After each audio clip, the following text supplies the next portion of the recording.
मोठ्या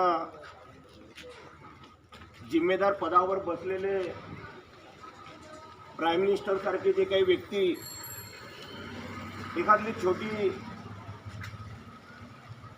एखादी घटना जरी असली तर बडेजावपणे मांडण्याची जी काही प्रवृत्ती आहे आणि त्याला बळी आपल्या देशातली जनता पडते आहे असं आपल्याला चित्र दिसत आहे. छोटी जरी घटना असली बडेजावपणाने सांगायचं, परंतु ज्या महत्त्वाच्या घटनेवरती किंवा महत्त्वाच्या ज्या काही आवश्यक जीवनावश्यक घटना आहे त्याच्यावरती मात्र बोलायचं नाही, असं चित्र आपल्या देशातील प्रमुख जे आहे पदावरती बसलेल्या व्यक्तींचं आपल्याला दिसतंय.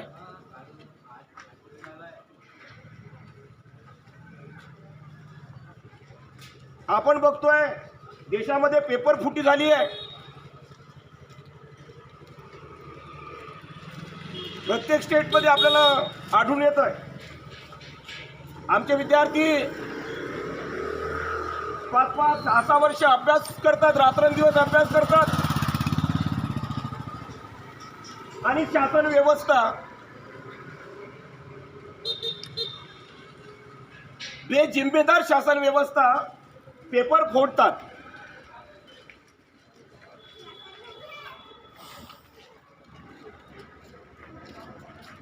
पण मात्र ज्या पेपर फोडणे म्हणजे काय, तर ह्या ज्या एजन्सी ज्या आहे पेपर कंडक्ट किंवा पेपर जे घेणाऱ्या ज्या काही एजन्सी आहे त्या प्रायव्हेट कंपन्यांना दिल्या गेलेल्या आहे आणि प्रायव्हेट कंपन्यांना दिल्यामुळं पेपर फुटीचं प्रकरण अलीकडे मोठ्या जोरात वाढायला लागलं आहे आणि याच्यामधून आमचे जे काही पोरं आहे अभ्यासाला लागलेले आहे आणि त्या अभ्यासाच्या परीक्षा जर पोस्टपोन झाल्या, कॅन्सल झाल्या तर आमचे पोरं त्या परीक्षेलाच मुकत नाही तर अख्ख्या जीवनाला मुकतात अशी परिस्थिती आपल्याला दिसत आहे.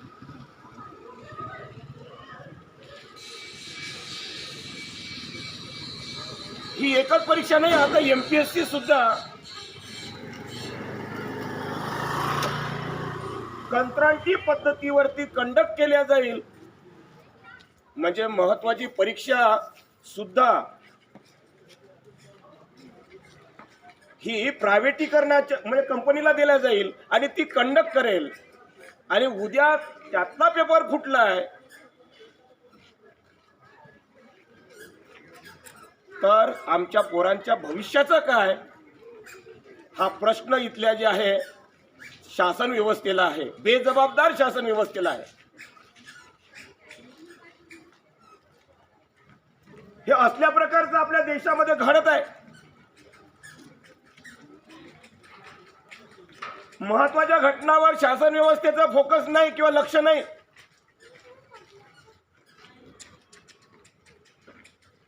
पण एखादी घटना जी काही कामाचीच नाही आहे तिचा मात्र जे उहापोहा करतात, ॲडव्हर्टाईज करतात.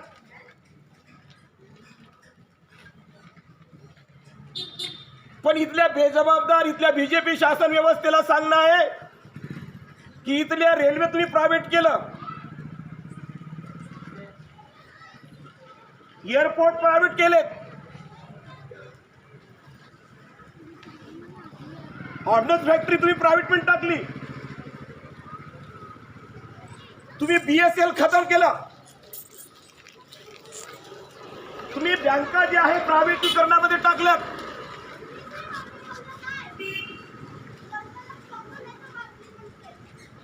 जेवढे काही सेक्टर मधून आमचे पोरं, आमचे नौजवान तरुण पिढी, आमच्या देशातील नागरिक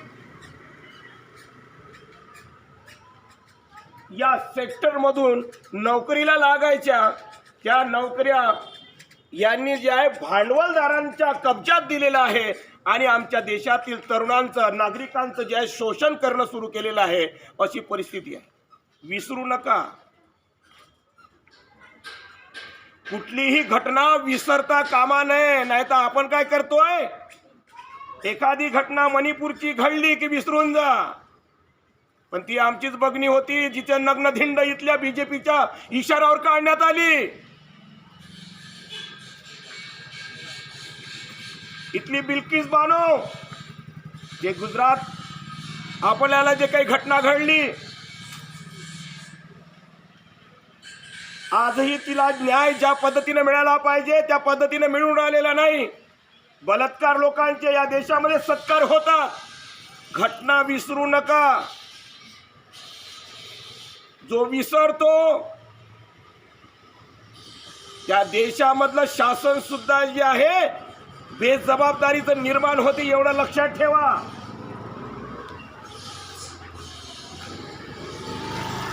इथलं कुठलंच जे आहे सार्वजनिक क्षेत्र व्यवस्थित आहे असं म्हणता येत नाही, आणि दूषित करण्याचं काम इथल्या शासन व्यवस्थेने केलेलं आहे।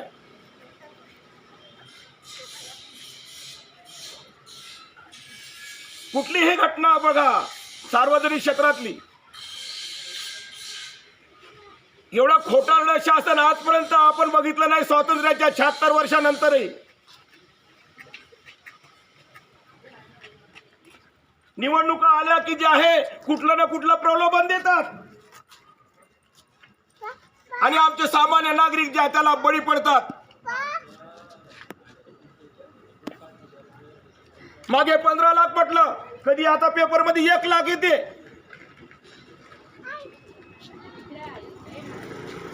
हे सर्व तुम्हाला सहन करायचं आहे की नाही करायचं हे तुम्हाला ठरवायचं आहे 2024 मध्ये।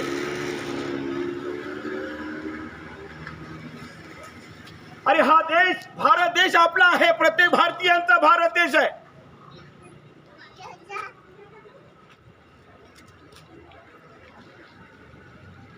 आणि या प्रत्येक नागरिकांना जे आहे एक सिक्युरिटी पाहिजे की मी काम करत असताना माझं भविष्य सिक्युअर आहे, सुरक्षित आहे। पण मात्र इथं कंत्राटी पद्धतीवरती 6 महिन्यासाठी कंत्राटी पद्धतीवरती भरती केल्या जातं आणि 6 महिन्यानंतर त्याला बाहेर फेकल्या जातं। मोबदला कमी मिळतो, काम जास्त करून घेतल्या जाते। ही एकच सिस्टम नाही आहे। अग्निवीर तुम्ही बघा, आर्मीचं जे काही भरती आहे, आर्मीचे रूल अँड रेग्युलेशन ज्या पद्धतीचे आहेत त्या रूल अँड रेग्युलेशन नुसार आमच्या पोरांना त्याचा फायदा व्हायला पाहिजे, त्याचा ऑनर मिळाला पाहिजे, सन्मान मिळाला पाहिजे।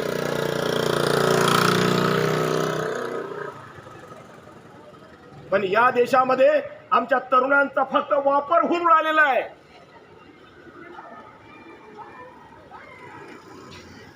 मग आमच्या या देशातील तरुण चुपचाप का आहे? हे लढाई कोण लढेल? आमचे म्हातारे मायबाप नाही लढणार। ही एक और लढाई आजादी की आहे, एवढं लक्षात ठेवा।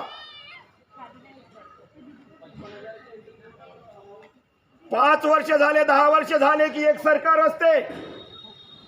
10 वर्षानंतर 15 वर्षानंतर जे आहे आपण म्हणतो की नाही आता हे बीजेपी शासन बरोबर नाही, काँग्रेस शासनला आपण निवडून आणतोय। पुन्हा 15 वर्ष झाले की नंतर पुन्हा बोर होता तुम्ही लोक, आता म्हणता काँग्रेस बरोबर नाही बीजेपी पाहिजे। मी प्रत्येक तरुणांना या भारत देशातील आणि प्रत्येक नागरिकांना विचारतोय, हे दोनच पक्ष का?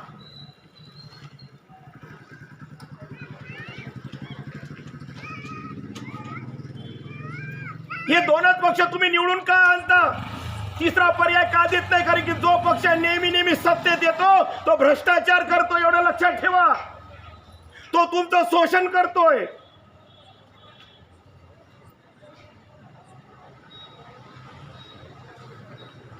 नेहमी अशा शासन व्यवस्थेला पुन्हा जे आहे शासनामध्ये निवडून आणू नका।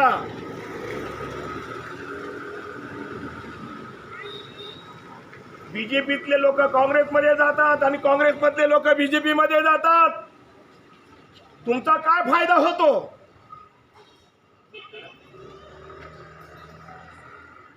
विरोधी बाकावर असलेला काँग्रेस पक्ष एक शब्द सुद्धा तुमच्या प्रॉब्लेम वरती बोलत नाही.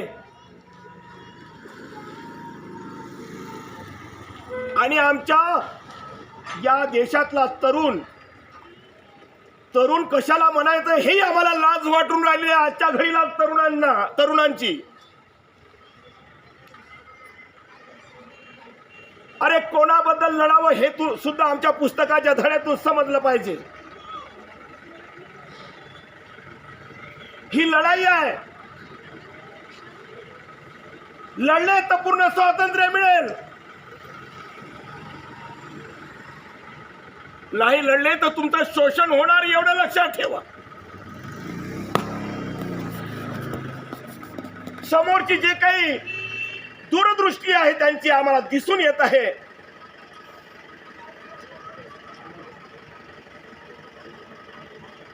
की तुमचं जेवढं इंग्रजांनीही शोषण केलं नाही तेवढं त्यापेक्षाही जास्त इथली विषमतावादी RSS प्रणित बीजेपी शासन व्यवस्था तुमचं शोषण करणार एवढं लक्षात ठेवा.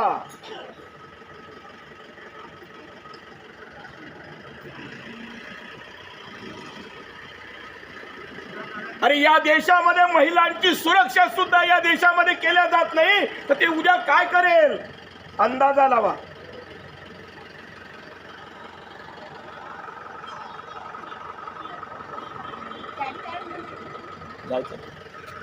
बीजेपी को रोकना है, कांग्रेस को मतदान करो. त्या असल्या दलालांना आमचं सांगणं आहे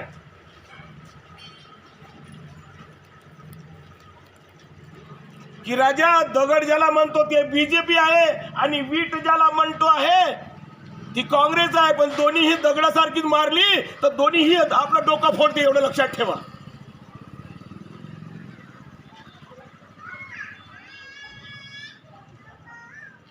ये दोनों अपने काम के नहीं है. अभी इस देश को आपको तीसरा विकल्प देना होगा, तीसरा पर्याय देना होगा. जे वंचितांसाठी झगडतात, जे मजुरांचा शेतकऱ्यांचा शोषित पीडित लोकांचा विचार करणारा कोणता पक्ष आहे त्याची आपण निवड करा. तिसरा पर्याय द्या देशाला, तेव्हा देशाला संपूर्ण स्वातंत्र्य मिळेल एवढं लक्षात ठेवा. काही पक्ष जे विरोधी बाकावर बसलेले आहे नुसता ढोंगी पक्ष आहे. आम्ही लोकशाहीचं संरक्षण करणार, संविधानाचं संरक्षण करणार, नुसतं ढोंग करतात एवढं लक्षात ठेवा.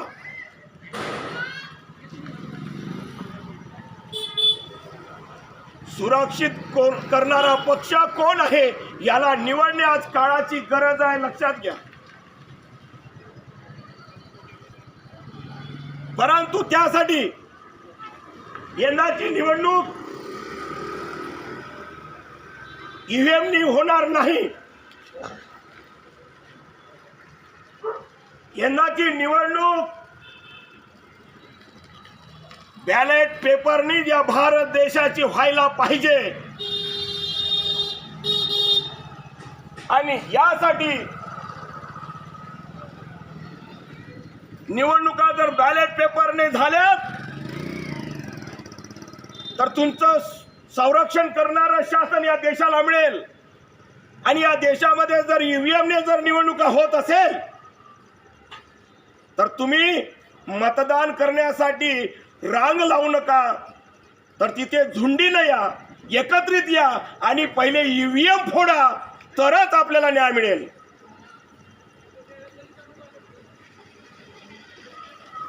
अब जंग शुरू हो गई है.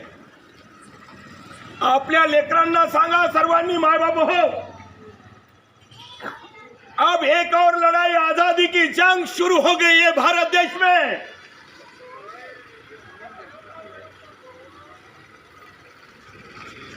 देश को इस विषमतावादी बीजेपी, कांग्रेस, राष्ट्रवादी इन लोगों से, इन पार्टियों से अपने देश को मुक्त अग्र करना है तो आने वाला चुनाव 2024 का हमें बैलेट पेपर से होना चाहिए। इसके लिए हमें बूथ पे आना है, लेकिन मतदान करने के लिए नहीं, तो हमें ईवीएम फोड़ने के लिए आना है। वरना इस देश की चुनाव नहीं होगा, वो होगा तो बैलेट पेपर से होगा। बस यही अंतिम लड़ाई है अपनी, और यही होना चाहिए। तभी हमारे तरुण वर्ग को, हमारे सब भारतीयों को तभी न्याय मिलेगा इस देश में। वरना इस देश में कोर्ट भी आपका नहीं है, ना यहाँ की पुलिस फोर्स आपकी है। मित्रों, डरो मत, ये लड़ाई है, लड़ना पड़ेगा। वो सीआरपीएफ है या एसआरपी है या पुलिस फोर्स है, डरो मत। अपनी लड़ाई है अपने हक के लिए, अपने देश के लिए, और यही अपन को लड़ना है। देश का चुनाव ईवीएम से नहीं, बैलेट से होना चाहिए, और यही अपनी अंतिम लड़ाई है। लड़े तो स्वातंत्र्य, और ना लड़े तो गुलामी। मित्रों, इतना ही बताता हूँ, रुकता हूँ। जय भीम, जय भारत। Thank you.